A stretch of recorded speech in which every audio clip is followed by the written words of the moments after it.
Hi guys, welcome back to the Drive Life channel, and in today's video you obviously join me inside the S80. Now I'm going to talk about sort of why I've decided to hone my driving skills.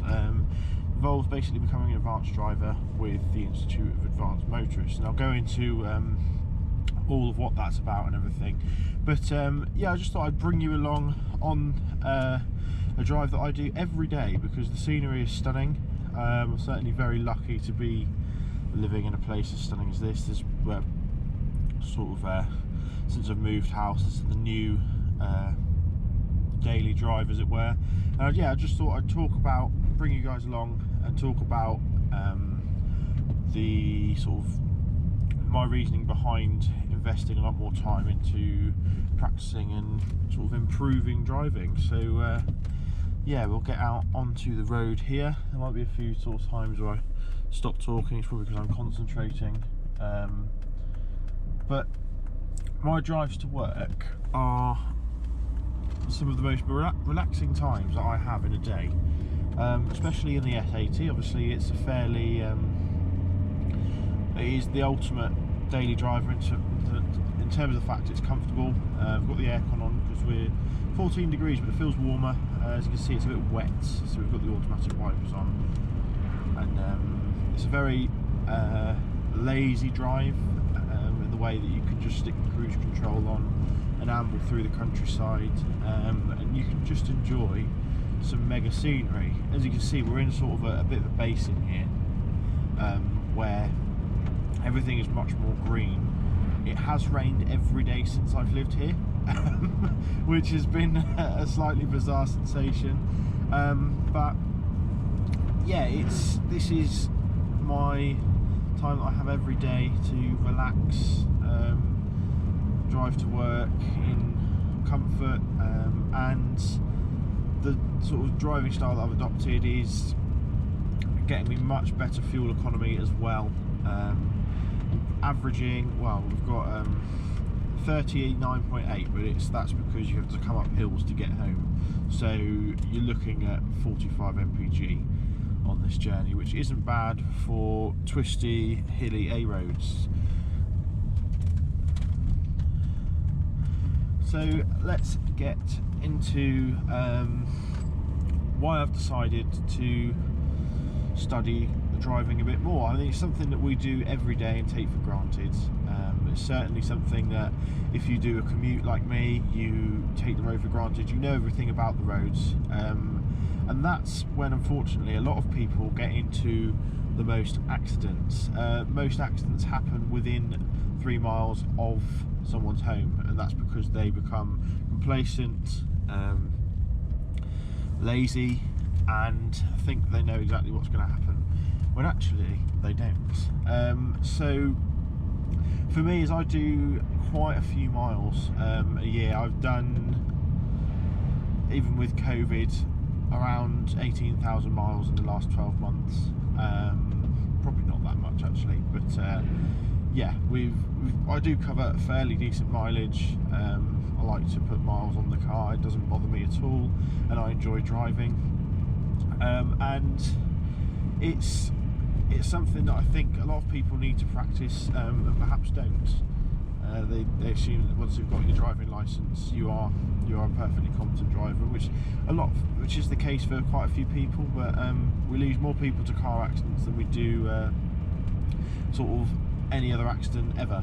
So you're actually safer on an aeroplane statistically than you are in a car. So it's definitely a thing that a lot of people need to consider, especially with my experience this time last year, or about 18 months ago. As you remember, I had the head-on crash, and none of that was my fault, but it did sort of hit home to me how you can do everything perfectly and still get into a bit of bother on the road. So why not try and hone your skills, become more competent and more knowledgeable and reliable. So yeah, as we're coming out of the town here, you've obviously got quite a tight, twisty A road, which these are the most common spots for any accidents on the road. Motorways are far safer, country lanes, believe it or not, there's less accidents on them than there are these. And the British A road and B road are sort of where the majority of our road deaths happen. Now, it's not difficult to see why, is it? There's not much margin for error. You've got big trees. I mean, if you hit that, I think that's an oak tree, if you hit that at 50 miles an hour, there aren't many cars that would save you, because there are no comfort zones in a tree, and cars are designed to hit other cars, perhaps not other road furniture, as it were, and solid objects on the side of the road. Now, Volvo are obviously very safe cars, and I'm probably not that I'd be happy to hit anything, but one of the reasons I drive a Volvo is because of the roads that I drive, because of the people on these roads, and that's why, yeah, we sort of want to improve safety. I sort of quite identify with Volvo's vision of trying to prevent road deaths, because I've worked in a position before I've unfortunately had to attend scenes of fatal road traffic collisions, and it's not a pleasant thing, and it's such a needless thing as well. So going back to what A roads and everything, the other issue is there's a lot of blind spots here on these roads. I mean, like, for example, I can't see further than what's called the limit point, which is here. And actually, I'll just stop talking for a minute to allow you guys to take the view as we crest this hill. We have views of up to, I think, 60 miles, and it's all the way across your vision, and yeah, it's just a stunning drive, this. But anyway, back to the A roads. There's a lot of blind spots, there's a lot of corners that you can't see round, there's small straights that people think they might be able to overtake on, there's slow moving vehicles, there are so many different hazards. There's turnings here, look, we've got one here, we've got twisty roads, and yeah, it's just you can't mitigate risk on an A road as well as you can on a motorway, where everyone's travelling in one direction, and despite that, people still manage to have accidents. So the biggest thing I find with driving safely on A roads is speed. You'll notice that I haven't actually exceeded 50 miles an hour so far on this drive, and that is because of the way that these roads are. There's lots of undulations. I'm not sure, I've got hyper smooth on the GoPro, so it might not be showing as well as it could do. Oh, and there's another obviously example here. We've got slow moving vehicles like this tractor. If you come flying around a corner at 60, 70, even 80 miles an hour, some people drive on these roads at, then you're not going to have much chance when you're confronted with a tractor either turning in front of you or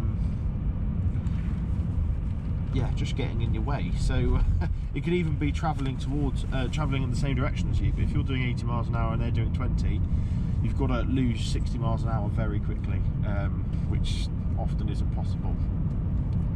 So yeah, speed is a massive factor on these roads, and that is what kills the majority of people, unfortunately. There is, I think I read a statistic that 85% of deaths on the roads, or A roads, are I think I've got more views here, the Black Mountains, just on the Herefordshire Wales border. So there's speed is 85% of A road deaths are attributed to speed, had they not been travelling as quickly, or perhaps well, had they not, they would have perhaps been able to avoid the accident, or the damage to the vehicles and them would have been greatly reduced. So it's, yeah, certainly quite a sobering statistic, that one. But another thing about A roads is that you have these villages here. You've got a lot of changes of speed limits. I think on this journey alone we have 5 changes of speed limits, in terms of, we have a 30 zone, we have a 40 zone, we have 50 zones, and it's, yeah, there's a lot of chopping and changing, and a lot of people, and again, fail to recognise these changes in speed limits, or fail to adhere to them, because they see that the road is just as wide as it was, it's just as twisty as it was, yet we have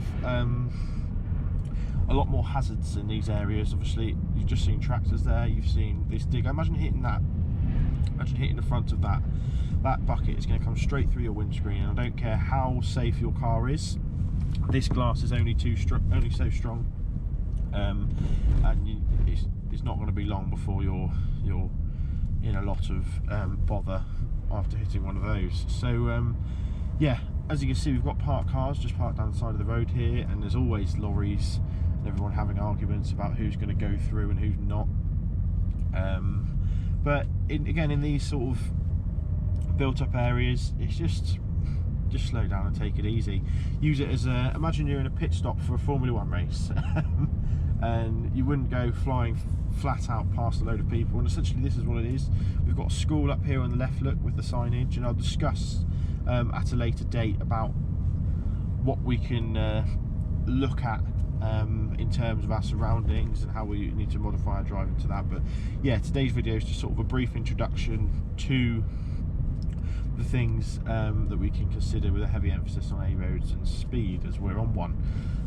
So yeah, it hasn't taken us long, has it, to get through this village at 30 miles an hour. I think it's about 1.5–2 miles through this village. It's going to take you 4 minutes max at 30 miles an hour, isn't it? And it's better to be, the old adage of being a few minutes late than early in the next life. So we come out of this 30 now into a 60, and this is what I mean about knowing roads, and actually how knowing roads can be beneficial. I know that once we crest this bridge here, we've got a left or a turning on our left that's fairly obstructed, and as you can see, we've got the signage here surrounded in yellow to suggest that there has been several serious incidents here before. And as we crest it, so far it's clear, but we've got traffic potentially crossing or pulling out, or did you see that other turning on the right hand side as well? There's a lot going on in these places here. And again, we're coming up to a bend, but as you can see, just before the silver car, there is a sign telling you there's a right hand bend. And obviously I know that from experience, but if you perhaps never driven this road before, then you could get caught out by this. So if we round a bend here, you can imagine if there's 3 cars, there's people pulling out in front as well. If there's 3 cars queued, it's not going to take you long before you're into the back of them.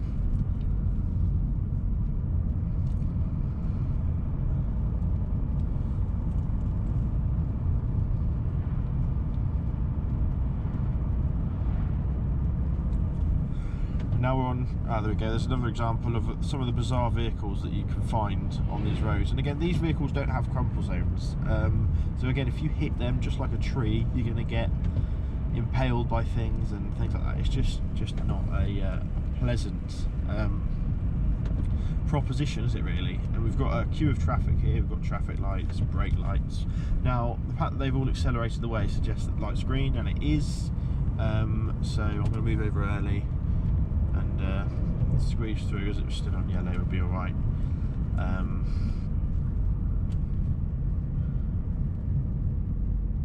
We're slowly making our way through the roadworks. Now another massive hazard on these roads is the wildlife. Now one of the joys of living in the countryside is that you're very close to wildlife, you're very close to livestock as well, and quite often they veer onto the roads. And a couple of times when I've been driving home late at night, because I work funny hours, I've seen fairly large deer in the road. And now, for those of you that don't know, if you hit a deer, there's pretty big consequences for the car. And actually, there's been instances of fatalities once people have hit deers as well, which is obviously quite sad. But the deers come through the windscreen and killed them.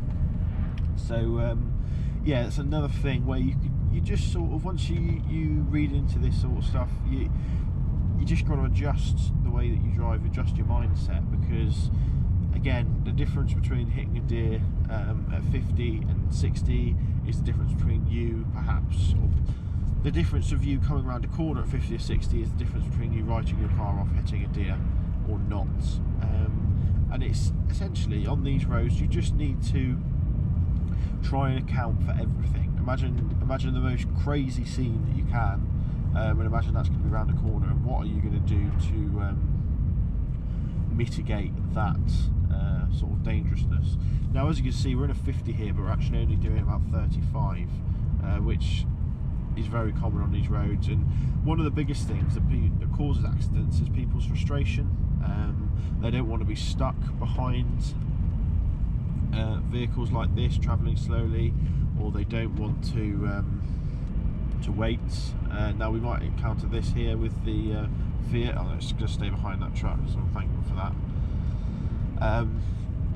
But yeah, frustration, people start doing silly overtakes, they start doing driving faster, and that's why a lot of people end up in accidents. Now, the easiest way to obviously mitigate this is to leave earlier. I mean, so I don't need to be in town until 2. This is a 40-minute drive, so I've given myself a 20-minute buffer when I left the house, and that is exactly for reasons like this. I know the roads, I know that there's potentially going to be a lot of traffic. A bit bizarre that we've got traffic at 1:30 on a Friday afternoon, but you know, that's why you leave these buffers, and you can enjoy the drive a lot more because you don't have that pressure. I think the S80 as well is one of these cars where you can sort of just sit back and watch the world go by. I'll just tip the cruise control there at 45 just to keep us at the speed, maintaining a nice distance as well between us and the car in front, so that if any of the crazy situations that I've talked about previously, such as cars pulling out, does occur, then we've got ample space and reaction times to perhaps respond to them. So yeah, we've got more lovely views. I'll just turn the GoPro if I can a little bit over there. We've got more lovely views, and this, yeah, I'll just enjoy this drive. I'm trying to work out what is going so slowly in front of us, and I think it is literally just one van who perhaps isn't in the rush.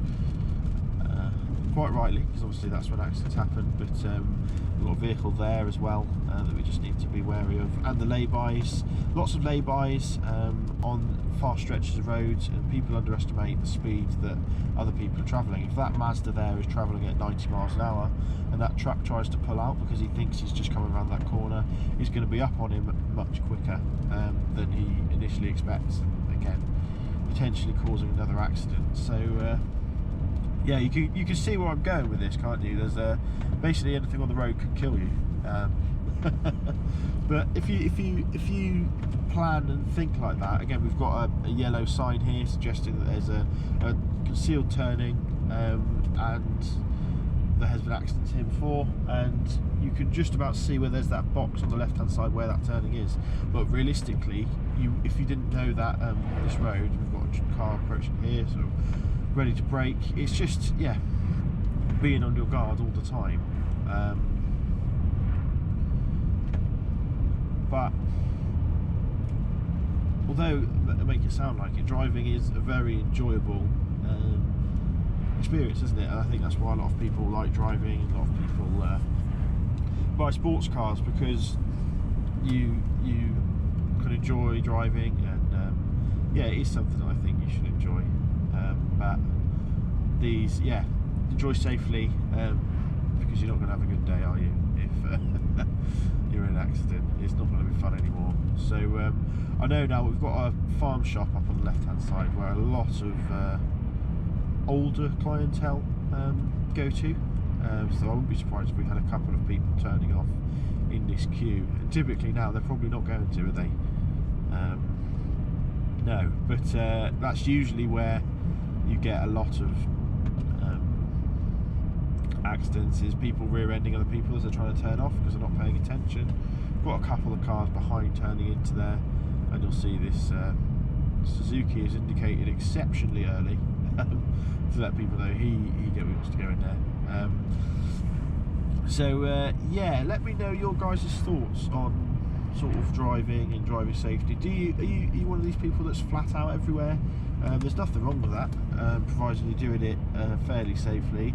And let me know if you guys have done any sort of extra driving qualifications. I'll talk about now what I'm doing, sort of or what's available to civilians as well, because obviously in emergency services you can do quite a bit of training, which makes you a better driver.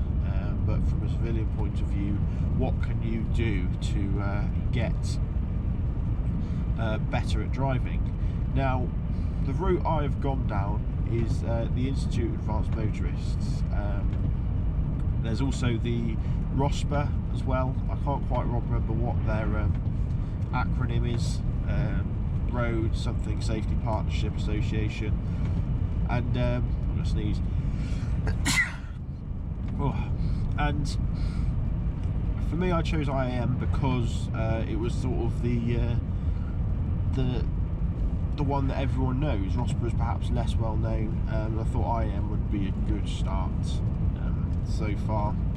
Now, I've studied a lot of advanced driving before, so it's not been a particularly difficult syllabus to do, and I've only had one observed drive, and I'm planning to do the exam. But the idea is that you improve your knowledge, you improve your driving, and you sit in with observers and instructors. Just point the camera for you to the lovely estate on the left hand side. Again, another one of these reasons why I love this drive. You sit on a lot of drive, essentially like having a driving instructor again. However, you've got to demonstrate that you are sort of anticipating hazards and mitigating the risk as best you can. So yeah, it's an interesting thing to study, and there's quite a few things as well around fuel economy. Like, you will save a fortune on fuel if you learn to sort of become an advanced driver, and you start anticipating risks, acceleration, everything like that. You start not losing your brakes because you're already thinking ahead, and you're not having to use them because you perhaps eased off, and things like that. So yeah, and just aside from the brakes, the whole car will benefit from smoother and better driving, which obviously you'll learn as part of this syllabus. So yeah, that is why I've chosen IAM as well. If you're interested in perhaps learning a bit more about advanced driving and how sort of theory behind it and things like that, then definitely take a look at a book called Roadcraft. It's available on Amazon. I think I paid about £10 or £11 for it, and it's the police driver syllabus, but it is a lot about, it's essentially the IAM, what the IAM is based on. You can see we've got a bus here. Just going to turn across as if he turns, and we've got a pedestrian as well, which is interesting. These are all the things you're looking at as part of your training. Yeah, it's just a really useful skill to develop, as like I said, we all do it and we all need to do it. That driver's got his hazard lights on, I'm not quite sure why. Yeah, as you can see, it's getting quite congested here. It's easy just to knock the speed off completely. Give yourself time to think. So yeah, I'm going to perhaps start a series on the channel, perhaps once a week, perhaps twice a week. Let me know what you guys think.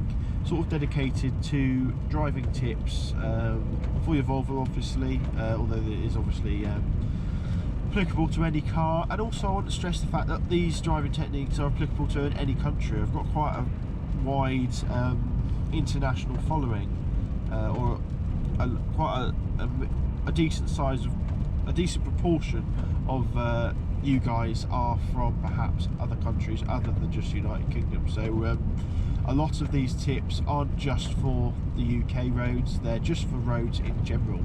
The US has got roads like this that are quite dangerous. Europe, Australia, I mean your guys' roads are dead straight for hundreds of miles. But again, you guys can be caught napping, can't you?